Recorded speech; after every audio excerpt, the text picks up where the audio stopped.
Hello, good morning. कैसे हैं आप लोग? मैं जैसे श्वेता दीक्षित आपका अपनी हिंदी क्लास में स्वागत करती हूँ। आज हम एनसीईआरटी द्वारा निर्धारित हिंदी व्याकरण का दूसरा पाठ रचना के आधार पर वाक्य रूपांतर पढ़ेंगे। इसमें हम जानेंगे कि वाक्य क्या होते हैं, वाक्य के तत्व क्या हैं, वाक्य के घटक क्या हैं, वाक्य के संबंधित जानकारी क्या है, आश्रित उपवाद क्या है, वाक्य क्या है, वाक्य के भेद, वाक्य के रूपांतर, यानी वाक्य से संबंधित जितनी भी आवश्यक जानकारी है वह सब कुछ हम इस पाठ में देखेंगे। तो चलिए शुरू करते हैं। भाषा हमारे भावों, विचारों की अभिव्यक्ति का माध्यम है। भाषा की रचना वर्णों, शब्दों और वाक्यों से होती है। दूसरे शब्दों में वर्णों से शब्द, शब्दों से वाक्य और वाक्यों से भाषा का निर्माण हुआ। शब्दों का यह व्यवस्थित रूप जिसमें एक पूर्ण अर्थ की प्रतीति हो वाक्य कहलाता है। किसी वाक्य कह सकते हैं जिससे एक सार्थक अर्थ निकल रहा हो, वही वाक्य कहलाएगा। ठीक है, अब हम देखेंगे वाक्य की परिभाषा। मनुष्य अपने भावों एवं विचारों को प्रकट करने के लिए वाक्य का प्रयोग करता है। यदि शब्द भाषा की लघुतम इकाई है तो वाक्य उसका विकसित रूप है। वाक्य वह सार्थक ध्वनि है जिसके माध्यम से लेखक या वक्ता, लेखक मतलब लिखकर और वक्ता मतलब बोलकर, अपने भावों एवं विचारों को श्रोता या पाठक के सामने प्रकट करता है। चूंकि हमने दो शब्दों का प्रयोग किया था, लेखक और वक्ता, तो लेखक ने क्या, लेखक से हमने बोला था लेखकर, तो वो हो जाएगा लेखें। जब हम किसी चीज को लिखेंगे तो पढ़ने वाला पाठक हो जाएगा। तो जब हो लिखा तो लेखक पाठक, और जब हम बोलेंगे तो सुनने वाला श्रोता हो जाएगा। तो जब लिखकर या पढ़कर बोलने वाले के सामने प्रस्तुत करते हैं तो उसे हम बोलते हैं वाक्य। वाक्य रचना एक क्रम एवं व्याकरण संबंधी नियमों द्वारा अनुशासित की जाती है। हम उसी पद को वाक्य कह सकते हैं जो व्याकरण के नियमों का पालन करता है। अगर कोई अनिश्चित क्रम है जो व्याकरण के नियमों का पालन नहीं करता है तो हम उसे वाक्य की संज्ञा नहीं दे सकते हैं। ठीक है, अब हम देखेंगे वाक्य के तत्व। वाक्य प्रयोग में एक प्रकार का क्रम तथा व्यवस्था रहने से भाषा में विशिष्टता आती है। व्याकरण वाक्य रचना को संचालित करने के नियमों का माध्यम है। किसी भी वाक्य में सार्थकता, क्रम, योग्यता, आकांक्षा, आसक्ति एवं अन्वय तत्वों का होना अनिवार्य है। जितने भी शब्द मैंने बोले हैं 6, कौन कौन से बोले हैं? क्रम, सार्थकता, योग्यता, आकांक्षा, आसक्ति एवं अन्वय। अगर यही सब चीजें किसी वाक्य में हैं तभी वह वाक्यांश पूर्ण रूप से वाक्य कहा जाएगा, नहीं तो नहीं, फिर वो व्याकरण की दृष्टि से सार्थक नहीं है।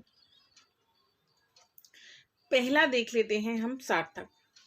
सार्थकता वाक्य का प्रमुख गुण है। सबसे जरूरी है सार्थकता। सार्थकता का अर्थ है कि जिस शब्द के अर्थ को बताने के लिए हम किसी वाक्य का प्रयोग कर रहे हैं वह सटीक रूप से उसका पालन करे। अगर वो ऐसा नहीं करता है तो वह वाक्य नहीं है।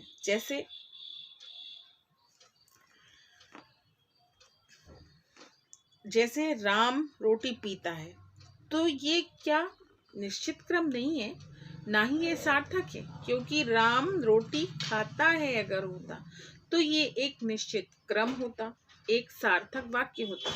किंतु यहाँ पर हमने बोला राम रोटी पीता है, तो यह एक गलत वाक्य है, यह सार्थक नहीं है।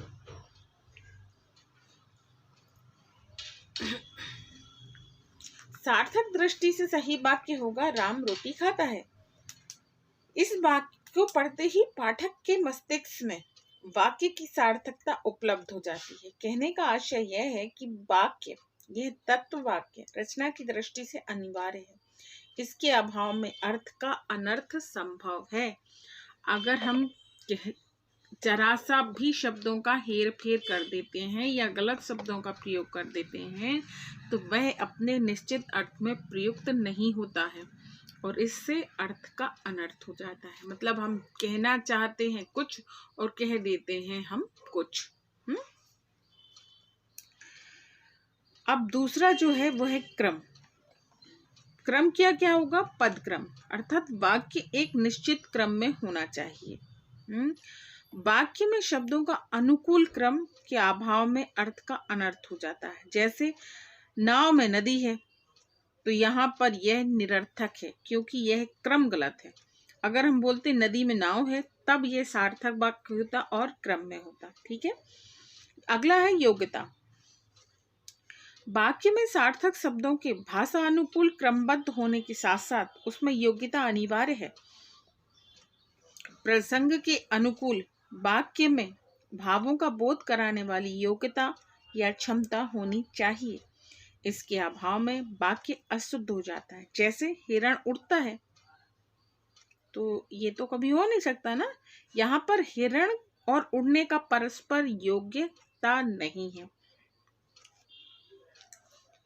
वाक्य में जब परस्पर किसी शब्द को एक साथ सही क्रम में जोड़ा जाएगा तभी वह वाक्य बनेगा और वह सार्थक योग्यता को प्रमाणित करेगा। जैसे उड़ता के स्थान पर चलता होता, दौड़ता होता, तो यह वाक्य शुद्ध होता, क्योंकि अब तक हमने सभी ने यही पढ़ा है कि या तो हिरण चलता है या दौड़ता है। अभी तक किसी ने भी ये नहीं सुना होगा काल्पनिक अवस्था को छोड़कर कि हिरण उड़ सकता है। मैंने क्या बोला? काल्पनिक अवस्था को छोड़कर, यानी ये सिर्फ एक भ्रम मात्र है या आप अपनी कल्पना में तो हम कुछ भी कर सकते हैं। तो कल्पना को अगर छोड़ देते हैं और वास्तविकता में अगर आते हैं तो वास्तविकता में हमने कभी हिरण को उड़ते नहीं देखा। तो ये हमारी योग्यता को प्रमाणित नहीं कर रहा था। वाक्य में जो योग्यता होनी चाहिए, परस्पर शब्दों का मेल जो उचित क्रम में था, वह नहीं था। तो ये हमारा गलत हो जाएगा। यानी वाक्य को पूर्ण रूप से वाक्य होने के लिए शब्दों का उचित क्रम के साथ साथ उचित योग्यता भी होनी चाहिए। अब आकांक्षा। आकांक्षा का अर्थ होता है श्रोता की जिज्ञासा। वाक्य भाव की दृष्टि से इतना पूर्ण होना चाहिए कि भाव को समझने के लिए कुछ जानने की इच्छा या आवश्यकता ना हो। दूसरे शब्दों में किसी ऐसे शब्द या समूह की कमी ना हो जिसके बिना अर्थ स्पष्ट ना होता हो। उदाहरण के लिए कोई व्यक्ति हमारे सामने आए और हम केवल उससे तुम कहें तो वह कुछ भी नहीं समझ पाएगा। यदि कहें कि अमुक कार्य करो तो वह पूरी बात समझ जाएगा। इस प्रकार वाक्य का आकांक्षा तत्व अनिवार्य है। मतलब जिस चीज के लिए हम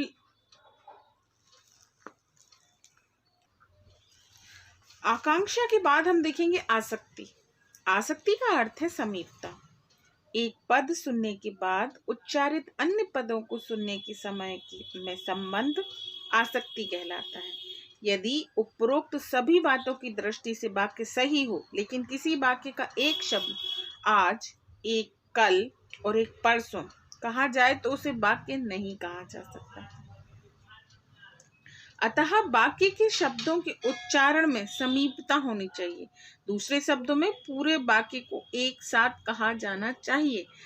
जैसे मैं आपसे बात करूं, कोई भी बात करूं, किसी भी एक इंसान का नाम ले लेती हूँ कि किसी व्यक्ति ने या सपोज कर लेते हैं, उदाहरण के लिए हम ले लेते हैं कि राधा ने आज काम सही समय पर नहीं किया। तो मैंने क्या बोला? जितने भी शब्दों का प्रयोग किया, मैंने क्या बोला? राधा ने, क्या बोला था मैंने? राधा ने आज काम सही समय पर नहीं किया। अगर मैं यही बात आज आपसे बोलूं राधा, फिर कम से कम 10 मिनट बाद बोलूं ने, फिर 10 मिनट बाद बोलूं सही, फिर 10 मिनट बाद बोलूं नहीं, तो ये क्या होगा? हमारा जो क्रम है वह टूटा हुआ लगेगा, क्योंकि फ्लो तो खत्म हो गया ना। एक जो हम जिस वे में हम बात कर रहे थे वो चीज खत्म हो गई। अगर वो चीज खत्म हो जाती है तो वाक्य से आसक्ति खत्म हो जाती है, उसकी समीपता खत्म हो जाती है। तो इस तरह से अगर हम वाक्यों का प्रयोग करेंगे तो यह गलत माना जाएगा। सही उसी अवस्था में माना जाएगा जब हम एक लय में कार्य करें या एक क्रम में काम करें। जैसे मैंने बोला राधा ने आज काम नहीं किया, तो ये एक वाक्य माना जाएगा पूर्ण। किंतु अगर मैं इसका एक शब्द आज बोल देती हूँ, एक कल बोल देती हूँ, एक परसों बोल देती हूँ, तो यह बात गलत है। अब हम देखेंगे अन्वय। अन्वय का अर्थ होता है कि दो पदों में व्याकरण की दृष्टि से लिंग, पुरुष, वचन, कारक आदि का सामंजस्य होना चाहिए। अन्वय के अभाव में वाक्य अशुद्ध हो जाता है, अतः अन्वय भी वाक्य का महत्वपूर्ण तत्व है। कहने का तात्पर्य है कि लिंग, वचन, पुरुष, कारक एक जैसे ही होने चाहिए।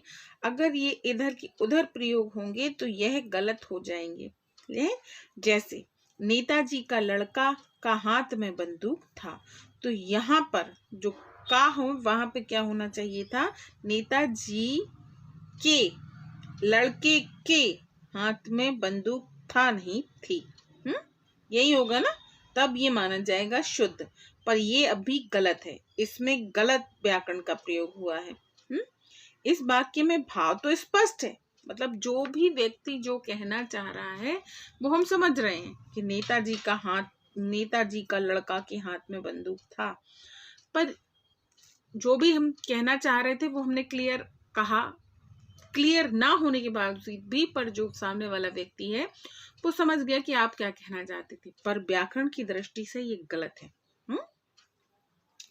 उचित वाक्य तब होता जब हम कहते नेताजी के लड़के के हाथ में बंदूक थी, ये कहलाएगा उचित वाक्य। ठीक है, इसी तरह से और भी वाक्य होते हैं, जैसे मंजरी नृत्य करती है, ललित पुस्तक पढ़ता है। अब हम देखेंगे कि इसके जो हमने अभी जो पाठ पढ़ा है वाक्य परिभाषा में सबसे इम्पोर्टेंट चीज क्या थी, तो सबसे इम्पोर्टेंट था वाक्य के सभी पदों का पूरा अर्थ स्पष्ट होना चाहिए। दूसरा है वाक्य के सही अर्थ को जानने के लिए शब्दों का उचित क्रम होना अत्यंत आवश्यक है। वाक्य में यदि शब्द सही क्रम में नहीं होते हैं तो वाक्य का अर्थ बदल जाता है। अगला है वाक्य में जो शब्द प्रयुक्त किए जा रहे हैं उन्हें सार्थक होने के साथ साथ प्रसंगानुकूल भी होना चाहिए। अगला है बोलते या लिखते समय वाक्य में प्रयुक्त शब्दों में निकटता का होना आवश्यक है, क्योंकि एक शब्द को अगर हम रुक रुक कर बोलते हैं तो वे अर्थ में व्यवधान उत्पन्न करते हैं, मतलब रुकावट लाते हैं। जो वाक्य लिखा जा रहा है वे अपने आप में पूरा होना आवश्यक है। अगला है वाक्य में कर्ता कर्म क्रिया का लिंग, वचन, पुरुष तथा कारक में मेल होना अत्यंत आवश्यक है।